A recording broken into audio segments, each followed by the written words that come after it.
Sales, just like it relates to medicine, prescription before diagnosis is malpractice. When it's time to demo your solution to a customer, make sure that you're not pitching them something that they don't need. Now, usually running a great demo requires you to understand what the customer actually cares about. Most of us, when we think about doing a demo, this is a very exciting time. Our engagement goes through the roof. We're excited to show our product. We love what we're selling. However, once we start going on and on and on, there's a different experience that our customer have as it relates to engagement over time.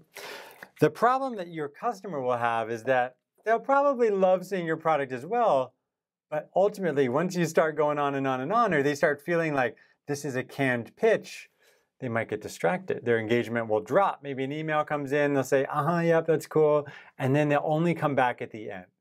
This is what we call the engagement gap. And as you can imagine, this might cause a lot of deals to go dark. People see it, they're kind of like, yeah, that looks good, I'll get back to you in a couple weeks. And then they never do. The way to avoid that is by asking questions. When you ask somebody a question, they have to be fully engaged in answering that, unless they want to sound distracted. And we've all been on the receiving end of someone who sounds distracted on the phone or when we're talking to them. But when you ask somebody a question, it gets them to re-engage. It will get them to come back to the engagement that you want them to be. The first question that you can ask is anytime you show them something on your demo, just ask, is that relevant for you? When you make it about them and you show them that the solution you just gave them could solve one of their own problems, it's important for them to connect the pain and the solution. Just because you think it's there doesn't always mean your customer does. So ask them the question. And before going on to your next amazing feature that you have, ask them around the impact. Great to hear that would help solve a problem. What impact would that have on your business? And finally, this is a great step that I took out of the old real estate or car sales book.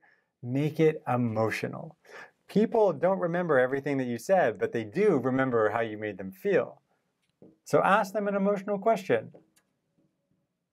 Can you see yourself using it? Or can you imagine your team using this solution? When they think about that for a second, they're putting themselves into the demo environment in their own context. And this type of memory is what will last. So as we go through this demo, there's a couple key things to keep in mind.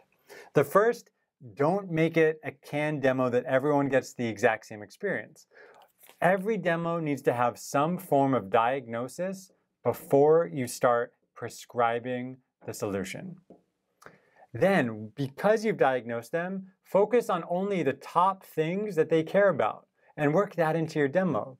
Don't just say the same thing over and over and over. And before you even start sharing all of the features or how it works, help provide context. During the phase, as you start sharing your screen, they're going to see things that they've never seen before. So orient them to what they see. On the left side, you'll see some tabs. On the right side, you'll see a dashboard. But in the center, this is what I want you to focus on because that's how we will help you solve your number one pain.